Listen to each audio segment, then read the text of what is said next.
qaysi bir ayol bolalarini uyida o'tirsa, bas u jannatda men bilan birga bo'ladi. Uyda o'tirgan nima qilgan? Bolalarning tarbiyasi bilan shug'ullangan. Erining xizmatida turgan, uyini saranjom sarishta tarab yuvib o'tirgan, erining xizmatini qilgan, bolalarning xizmatini qilgan, uyini parvarish bilan o'tirgan ayol, uydan chiqmagan ayol jannatda men bilan birga bo'ladi deyapti. Uyda o'tirsa, birodarlar, ko'chama-ko'cha yurmasa, kuni qo'ni-qo'shninikida o'tmasa, bolalar ko'chada och qolib ketmasa, serial tayda o'tirmasa, g'iybat qilib ko'chada o'tirmasa, o'tgan-ketgan erkaklarni tomosha qilib o'tiradi erkak eshik tayda ayollar.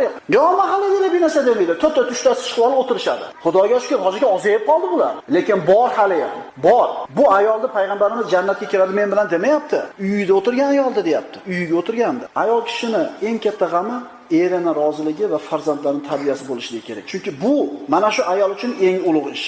Agar ayol kishi ona bo'ldi, birinchi g'ami erining roziligi bo'lsa, g'ami farzandlarning tarbiyasi bo'lsa,